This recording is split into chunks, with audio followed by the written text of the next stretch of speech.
Hello and welcome to Cherry Red TV. My name is Iain McNay, and today we have a very special guest in the studio, Martin Goldschmidt, who owns and runs Cooking Vinyl Records. So welcome, Martin. Thank you for coming along. And it's really a special week for you because you've been going 22, 23 years, and this week you have the #1 album not only in the UK but also the whole of Europe with the Prodigy. What does that feel like? Very strange. It feels like I'm in a dream. Actually, it doesn't feel real. Must be a nice dream, though. Oh, it's definitely not a nightmare. It's definitely a fantasy. Yeah.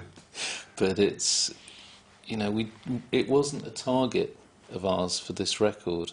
It wasn't even something we hoped about for this record. I mean, we just got our heads down, came up with a very detailed plan, worked away at it for a very long time, and just with totally focused on. But we looked at it. What do we need to do this? What are the key things that would drive the record? And we never let ourselves be carried away in these fantasies. I mean, we were hoping for a #1 record in the UK, but we were quite prepared for it not to be, looking at the sales patterns of the last album, like you do when you run an independent label. The last album had sold something like 65,000 week one. The charts are down 20, sales are down 25% from that. So we were looking at 45 to 55,000 sales week one. Possibly a #1 album, possibly not. But and what did you sell the first week? We did 98, just under 98,000. That's fantastic, which yeah. We didn't expect. Yeah. And it's just flying. I mean, the key difference was that one of our key targets for the campaign was Radio 1, and we thought, how can we get this really onto Radio 1 in a big way? We hired some fantastic radio people, and we worked out the things we needed to do to present it to them in the right way, and it flew at Radio 1, and it's the first time the band have ever been a core band for Radio 1, and we've had a long time on the A list. We're still on it, and there's a lot of other things we've done. We've worked it in every different area, but that's been one of the key drivers, I think, that's enabled us to massively outperform, the sales history of the band. Yeah. I mean, also it's a fantastic record. There's a number of things, but That's the most important itself, thing, isn't it? End of the day, if you haven't got a really great record, then your options are always limited, aren't they? They are, but it's interesting when you work on the business side how important the record actually is. And I remember quite a few times where, people have said, well, what's your marketing plot, what's your marketing spend, what's the promotion? And once you've answered those, then they'd listen to the record, rather than the other way around, rather than, this is a great record, what are you doing with it? It's, what are you doing? And if you tick all the boxes, then I'll bother to listen to it. It's quite interesting how different people evaluate their support for a record. So when you started in 1986, I think it was, what were your aspirations? Did you ever think you'd have a #1 album? Maybe you did, I don't know. Well, I didn't actually start in 1986. I started Cooking Vinyl then with my partner Pete Lawrence, but before that I'd been running a very small label called Forward Sounds, and it was basically started because there was a band that I really liked, and I went around record companies trying to get one of them to put it out, and none of them would. So I thought, okay, well, if no one else will, I'll do it myself. I think a lot of people started that way. They had a band they were involved with, which they loved, they believed in, and couldn't get a deal, so they had to do it themselves. No one else believed in it, and yeah. So you had Forward Sounds first. Yes. And which kind of acts did you have on Forward Sounds? We had two artists, one called Akimbo, who was kind of a black woman soul singer and a white percussionist. And I remember we got very excited. We got the playlist on Capital Radio, and we had a hit in Switzerland, and it did quite well. And then we had an artist called Rory McLeod, who was again an amazing kind of one-man band type of guy, but not in a... I mean, he's won busking awards and street entertainer awards. He's very political. He's an amazing guy, lovely guy, and he's very, talented multi-instrumentalist. He's one of the best harmonica players in the world, and he's a lovely storyteller as well. And we did an album with him, and we did quite a few albums with Rory. He joined us at Cooking Vinyl, and after a time he got all his rights back, but we're still good friends and keep in touch, which is lovely. Right. He still comes to see me and stuff. So you started Cooking Vinyl with Pete Lawrence, your partner at the time, and which were your first acts then? The first band we worked with was the Oyster Band, who Pete was a big fan of and good friends with, and that was good fun. Produced by Clive Gregson, recorded in a studio in Brixton for tuppence, and it was a really good album. We followed that on with Michelle Shocked, Texas Campfire Tapes, that just became a phenomenon. So tell us a story about how that happened. I remember Pete telling me that actually he was sitting. It was at a small festival, wasn't it? Pete, before we started, we decided to start the label, and he thought he'll have a holiday before he actually, rolls his sleeves up and gets stuck in the office. And he went to Kerrville Folk Festival in Texas and had a great time. And, he took a Walkman with. And one of the things he did there was he bumped into this performer that he thought was amazing, who was just playing round campfires. She, Michelle, she couldn't get a gig on the main stage. No, people wouldn't book her. But Pete just bumped into her a few times around the campfires and thought she was amazing and said, do you want to, play some stuff into the Walkman? So she was unofficial. In fact, she probably paid to get in, did she? I don't know if she... Yeah. I don't actually know if she paid to get in or whether she was a volunteer there and had flagged it. Probably the latter, knowing Michelle. And, but he just, sat her on a log and she played stuff into his tape recorder. Unfortunately, the batteries were a bit flat and the speed of the record is wrong if you listen to it carefully. And she's since remastered it and it sounds better. Right. But you put it out and it went to number one in the independent chart at the time. That's right, I think, didn't it? And Andy Kershaw was good friends with Pete and, loved the record and really supported it. And he was very influential at the time on Radio 1. And that and other things, it just emerged into this whole sort of phenomenon. Yeah. It was very unique and it caught people's imagination. And it went on to sell a lot of records over time, didn't it? Yes. I think you had in one of your press releases, it sold 250,000 copies over time. Maybe not that much.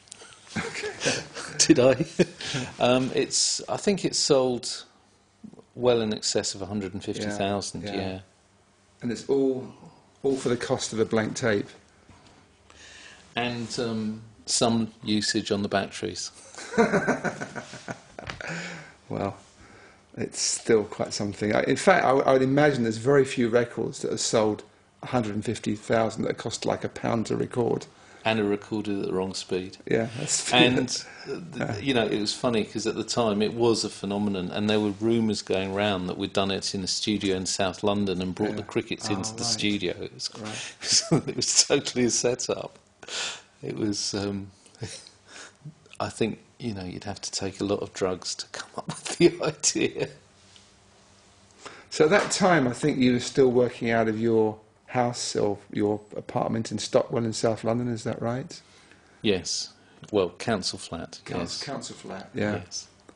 So you basically turned the sitting room into an office, and is that how it worked? The spare bedroom, yeah. Spare bedroom, yeah. And it was just you and Pete at that time, or were other people helping you out? No, there was one other person helping us out, and I wasn't there full time because we had so little money. I had to work as a booking agent for the first 4 years. I never took a wage out of the company for the first 4 years, but I earned my money as a booking agent 4 days a week, and would work at the company 1 day a week, and would work at the company in the evenings, and would, you know, do what I needed to do to get things done. But it was also very good because I was booking a lot of the artists who were on the label, so it worked out quite well. Did you and Pete at that time have a vision about where you saw the company going in 5 or 10 years or whatever years' time? Pete may have. I just was quite enjoying putting out records and having a... I mean, it's, you know, when I was a kid, I really wanted to work in a record shop, and I went round a few, and nobody would give me a job. And then after that, I actually really wanted to work at a record company, and I remember I went for interviews with Hannibal and Rough Trade and couldn't get a job with record companies. And, you know, it's something I worked for years for the anti-nuclear movement, and it came to a point where I had to make a decision whether I wanted to... I mean, I was very involved with politics, and I just decided, do I want to orientate myself towards kind of trade unions, because I was a big believer in the workers' revolution, or culture and music, and I just decided to go with music. So I used to do all the concerts for the anti-nuclear movement, and that was how I kind of got started doing anti-nuclear benefit concerts. But I've always loved music, and then band asked me to manage them, Poison Girls, and this other band. Also very political, weren't they, the Poison Girls? Yeah. And then this other band who I'm friends with asked me to, you know, see if I could do something with their tape, and I loved it, and that's how Forward Sound started. I don't know why I've got into this waffle, but I've forgotten where I was going. It gives a kind of a background to you as a person, which I think is interesting for people. So after the Oyster Band, I think your next probably significant signing was the Cowboy Junkies. Is that right? Yes. So how did that come about? I think that Pete, from memory, had been tipped off about them by, and I might get this wrong, a UK promoter, David Jones, and he'd got the tape and he loved it, and you know, we talked about it and we said let's go for it, and you know, we got in touch with the band and they came over to London to meet us, and we persuaded them to go with us. At the same time, they were in talks with BMG, I think it was RCA at the time, and they were a new unknown act with a little buzz in Canada, and they persuaded RCA to let us do the record in the UK, and people didn't think much of it because they didn't think there'd be this big act. Anyway, we put the record out. It was funny because we could have had it for the whole of Europe, and we offered it to our European partners and they didn't want to do it. And so we put the record out in the UK, and it went mad. And after that, suddenly RCA freaked out and saying, what have we done? We've given one of our most... And it started then to go mad in the States. And we've given one of our most important records to this tin pot operation in the UK. Help, help. Council flat in South London, yeah. But, you know, it worked out fine. We got on great. We ended up, you know, getting on really well with the people there, and we broke the band. again, we got on really well with the band, and the next record was always going to be with RCA, and was. But it was funny, a few years ago they ended up re-signing to us, which was fantastic.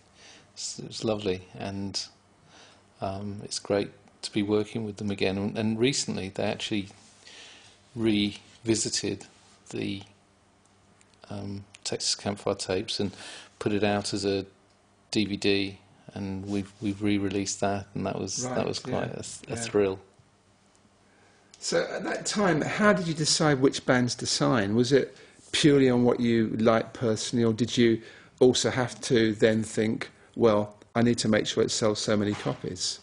Because obviously you weren't a charity, you had also to make the books balance, so to speak.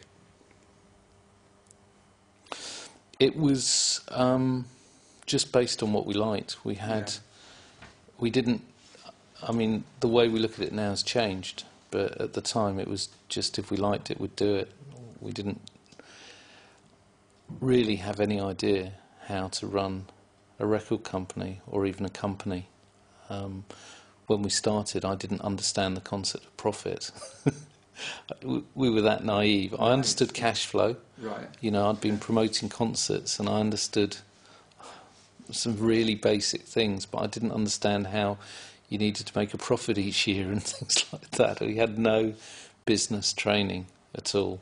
And it was a steep learning curve. So I think we didn't think, you know, we just, if we liked it, we'd put it out and hope we got lucky. So did you have a few kind of worrying moments early on where your cash flow wasn't quite working, or did it pretty much run okay on that level? Well, we just got off to this flying start, and we had 2 successful records very early on, and we just thought it would keep happening. Yes. And it didn't. And so what happened when it didn't? What time was that roughly? Well, we got, things started getting a little bit tight, and then in '89, Rough Trade went down, and it hit us for 6. So not everyone knows that Rough Trade, not only being a label, was also a distributor. And that's what went down, wasn't it? That's what affected you. Well, we actually were distributed by Revolver at the time. Which were part of the cartel, which Rough Trade were part of, because Revolver were based in Bristol, weren't they? Rough Trade kind of ran the cartel unofficially. Right. And were the engine of the cartel. Revolver were the Bristol bit of it. The idea was to have different regions and put it together as a cartel, and Revolver were the Bristol end. Rough Trade was by far the biggest, and really ran it and controlled it. And when they went down, Revolver were very good about it to us, and we didn't actually lose any cash, but we were selling a lot on catalogue, and we lost all those sales for months and months, and we were, we'd been in a weak position anyway, and that just took us under completely. So when you say it took you under, it means it messed your cash flow up, and you had to obviously find a new distributor and reorganise to an extent. Well, no, we could stay with Revolver, but Revolver, yeah. Well, they were hit hard. They had to find a new distributor, right? And they had to then get our records back into the shops, because if you don't get supplied at that time, people would just throw away the master bags if they couldn't get the stock. So, and getting back into the shops was really hard. We're seeing a similar thing now after the Pinnacle. Yes, absolutely. Yeah. But we were doing really good business each month, and we lost 5 months' billing, and that because we were in a weak position at the time, that was pretty bad. When things like that happen, those down times, do you get disillusioned, or does it make you more determined to make it work? What kind of response do you normally have to that situation?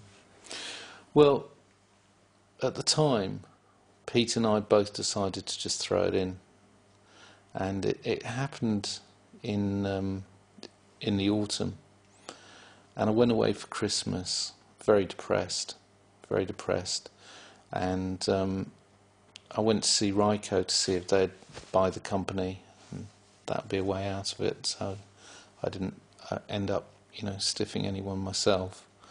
And it's funny because Joe Boyd had just been to see them, and they decided to go with Joe instead. They were not sure about, because they wanted to have a European setup. So they went with that. And then I came back and I thought, you know what, I'm going to just try to make this work. So I changed my mind, and I said to Pete, I'll keep going with it. And he wanted to leave. So I ended up buying him out, which was hard because there was no money. And I had no, I think I remortgaged to do it. So I bought him out, and it took about 5 years to pay off all the debts and get back into a stable position. It's a long time, isn't it? You're very determined to keep going on that level for 5 years. And it was 5 years of minimal wages, and it was pretty tough. And also with a partner, you have someone to share the responsibility, don't you? Did you find it harder to be on your own in terms of that ultimately everything stopped with you rather than with stopping with you and Pete?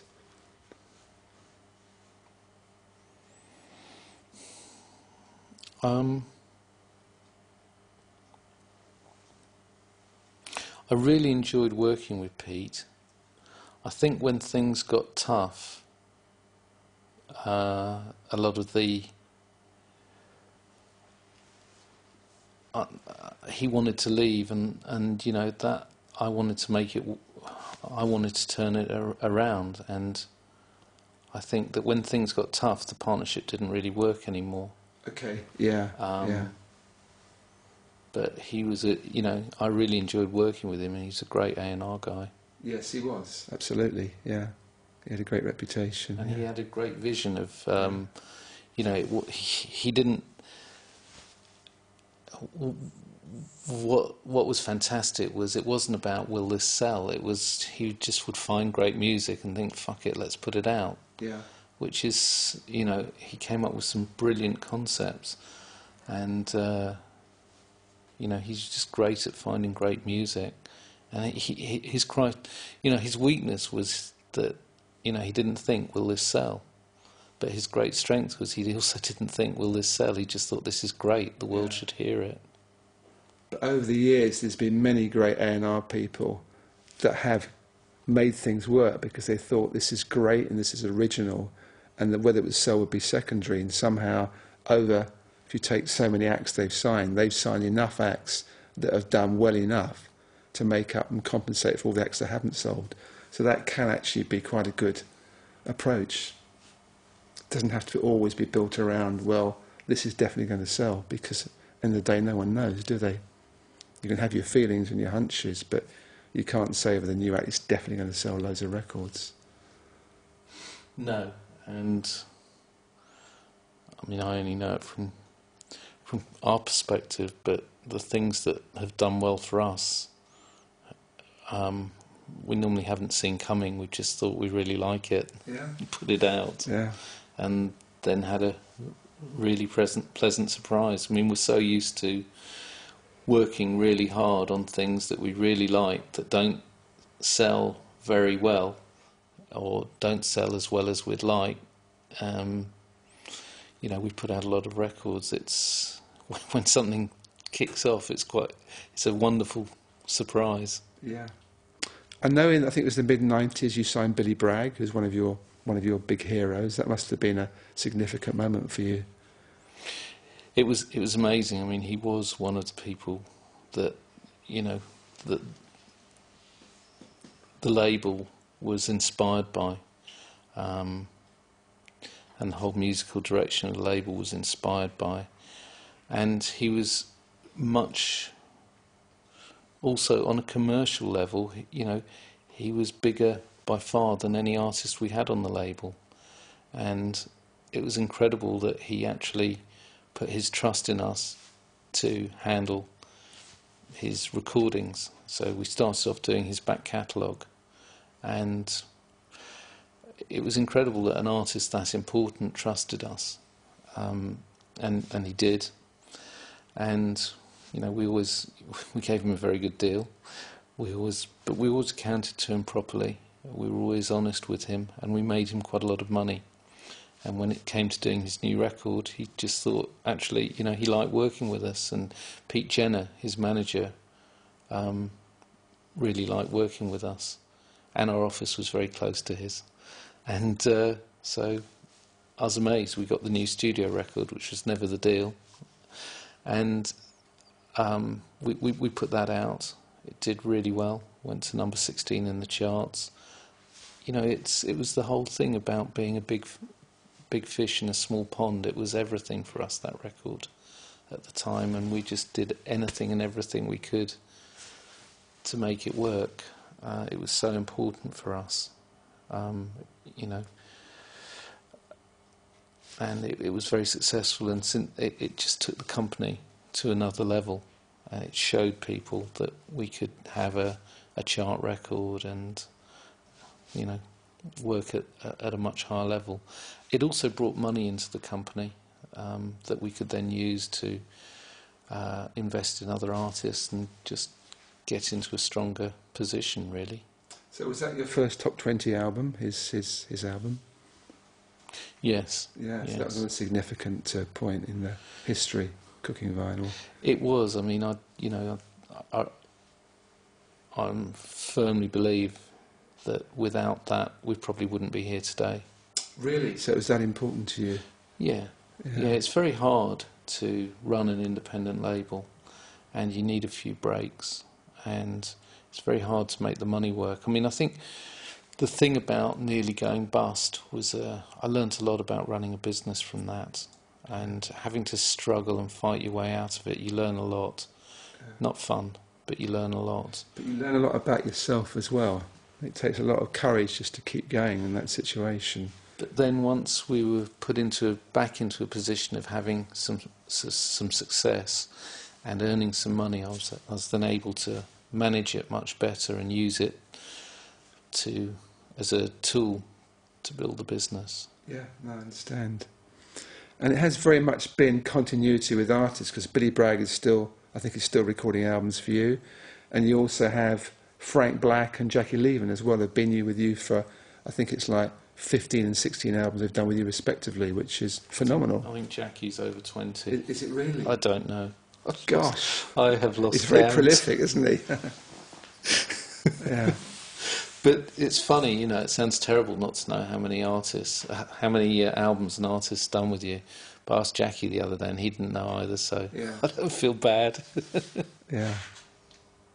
So with someone like Jackie, I think he also sells well in Europe, doesn't he? So over the years, the cooking vinyl operation with your associates and distributors and licensees worldwide that side of it's become very important, hasn't it? Almost key in some ways, because you can't rely on the UK as a territory anymore on its own. No, that's right. So I think Jackie sells quite strongly in Jackie Germany. broke in Germany, not in the UK, and he nearly made the charts in Germany. Again, it was one of those things where we had a bit of money. I loved the album. I didn't ever think it would sell that well, and I just loved it and really liked Jackie, and thought I'll put it out. And next thing we knew, it nearly, it got rave reviews in Germany. It did really well here, but it got amazing reviews in Germany, and it nearly charted out the blue. It charted in Norway and Italy, and he just built up this massive fan base in Germany that stayed with him. It's not as big now as it used to be, but he does very well there. And he still does very well in Norway and quite a few other European countries. But this, just going back to the point I was making about your international side, I know you've spent some time in China as well, haven't you? And you've got a few cooking vinyl albums out there. Yeah, we've had 22 albums released in China. Which for an independent label is unbelievable, isn't it? I would have thought. Yeah. Because there are not many people in China speak English, is there? So they're buying it because they like the sound. That's so wrong. Is that right? Yeah, I don't know the numbers, but there's probably nearly as many people in China that speak English as people in England that speak English. You forget how big China is. Over 50 million people in China speaking Well, English. I don't know if it's 50 or 20, but Yeah. you know, it's in the tens of millions of people in China speak English. That's interesting, yeah. Because the place is just, there's so many people there. Yeah. How many of them speak English and have money and can afford to buy records and want to buy records is another issue. You know, piracy's very high there. But I think we were the first label to sign a label deal in China after the China joined ratified the WTO, the World Trade Organisation. after they joined. Yeah. Because we were out there, and I mean, China joined, and we signed our deal with Shanghai Audiovisual the next day. Right. It was the second time I went there, so I went there and met all the labels and set it all up, and then we came back just after China joined the WTO. And do you actually earn money out of that? Are they allowed to send the money out of the country? Yes, there's a lot of hoops to go through, and we've sold a lot of records there, but not made that much money. Because the prices have to be very low there, because they're competing with piracy at such a high level. You know, the piracy is roughly 90%, and when piracy is 90% of the market, you can't have standard prices to, you know, that's who you're competing with. So the royalty rates of, you know, the sales price is low, the royalty rates are low, etc. One thing about cooking vinyl is that you have an image, and sometimes for me you sign someone that is out. I won't say it blows your image, I don't mean it in a negative way, but sometimes you sign someone who's outside your image. And one signing about 3 or 4 years ago for me that didn't quite fit was Hanson, and I wonder how that came about and how you felt about that. Well, you're totally right, it didn't fit for me at all either. It was a weird situation where if someone had asked me 9 months before, would we sign Hanson, I would have laughed. But I really liked the manager. He wouldn't go away every time I said no. And actually, it was a really good record. So in the end, I gave in and signed it. Yeah. And it was fantastic, actually, because they're lovely guys. They worked really hard. We had a lot of success. We had a top 10 single, sold quite a lot of albums, and we learnt a lot from it. You know, we learnt a lot about the whole radio, TV, charts, promotion game. That's really helped us a lot with the Prodigy project. Yeah, kind of built a base to some extent. Yeah. Another thing that I think is interesting about you and your organisation is that you don't necessarily stick to just being a record label. Like, I know you had a company called Uploader who looked after people's digital rights. You sold that after a couple of years, but you had Cherry Red rights, absolutely, and did a good job for us. And Very hard to persuade you to sign. That was a nightmare. It's funny, wasn't it? Because I was about to sign with somebody else, and I met you going for a sandwich. And he said, "Let's go to the sandwich shop." So we bought our sandwiches for about £2 or £3 each or something, sat downstairs with a bottle of water each and did a deal, you know, which turned out well for both of us. So it was a pretty cheap lunch and very impromptu and unexpected. And that's what's good about our relationship, because things do happen on that basis, and that's what you can do when you're independent and you own your own company. You can just change your mind at a minute if it seems the right thing to do. But the point I was making is that one of the qualities of you and cooking vinyl is also that you're able to see what isn't being done that can help your business and also other independent businesses and start something completely different. You've done it now with Essential Distribution, which is a bolt-on to a bigger distribution company partly because our distributors went down. It's not actually. That's kind of that's contractually right, but as a business model is a misconception. But we'd planned. Well, we started Essential Music a few years ago with Mike Chadwick, who used to run Revolver, Yes. and then which then became Vital, and he co-founded and ran Vital Distribution, and he knows distribution as well as anyone in the UK. After he parted company with Vital, he was my distributor for 14 years and a good friend of mine. A year later, we went, I think, to the same sandwich bar. Absolutely. And had a sandwich and decided to start up Essential Distribution. Right. Probably owe that sandwich bar a couple of bob. But yeah, 5 years, and what it was doing was to help US labels get into the European market. That was the plan. And also we kind of wanted just to do something together because we'd had a fantastic business relationship and we really liked each other, and so this was a way we could, do something together. Yeah. Mike was great at working with labels. We had a good infrastructure, and that's how the thing started. Then 5 years later, it was going strong. It's quite a successful, profitable company. You can get credit insurance against it, unlike most UK distributors, Okay. or record companies for that matter. And we got very worried about Pinnacle. And I think, to be honest, that process started at a dinner where you told me you were worried about Pinnacle. We couldn't get credit insurance anymore, yeah. And you were the first person that's put that question in my head about Pinnacle. Yeah.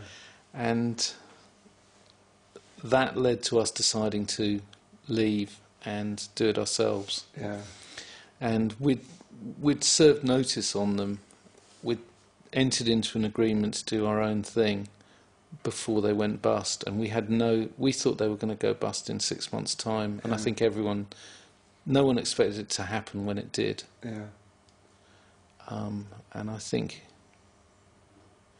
it was an incredible feat for the directors of Pinnacle to blow through, was it 9 million in 10 months?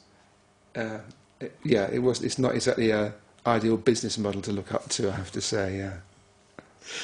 How, as they've been running the business for that time, they're able to do it is staggering, and turn a profitable business into, I just can't understand it. I think that that's something just to bring out that how difficult it is at times to run an independent label, because we both been in the situation. Our distributor went. I think between us we lost about £500,000 just gone. It wrecked. Well, it didn't wreck. That's too strong a word, but strongly disrupted our business my business for 3 months. And this is all part of the qualities you have to have if you're going to run a successful record company over time. It's great. Often the early days, I wouldn't say they're the easiest days, but compared to what can happen later, they're easier, because you've got the adrenaline, excitement of getting going, and you start to get your first record. And that was when I got my first 7-inch single. It was just wonderful to hold it in my hands, Cherry One, fantastic. And then you sell some, and I was working from home as well. And somehow you kind of... I remember what Cherry One was. The Tights, Bad Hearts. Tights, Bad Hearts. Time from Morwen, punk band, yeah. And it's fantastic, but the real challenges come way down the line, and we all have it at some point. It's happened to me twice now, you twice. Your distributor goes bankrupt. It was indirect with you the first time, but it still affected you. And that is where you have to dig deep into your kind of reserves of knowledge and, stability and focus, determination to come through. And remortgage. Sometimes remortgage, yeah, come through. We're going to finish in a few minutes. I just want to also, before we do that, just talk about the Charlatans. That was an interesting deal, because it was already available, the record, as a free download, and you put it out as a physical product, CD, maybe vinyl as well. And I wonder how that worked for you and how you see the whole download CD thing these days. Well, the project was... Alan McGee decided to give the album away for free. He was managing the Charlatans. With XFM, who's managing them. Yeah. And at the time, there was a lot of things inside the industry that basically you couldn't sell music anymore, so give it away for free, make money from the extra income that will come in from live and publishing and merchandising, etc. It's a lot easier to, just give it away for free rather than be bothering to sell it, and you'll monetize it in other ways. And Alan I think, thought he'd try it. He's always been quite groundbreaking in a lot of ways, and he, maverick, and thought he'd have a go.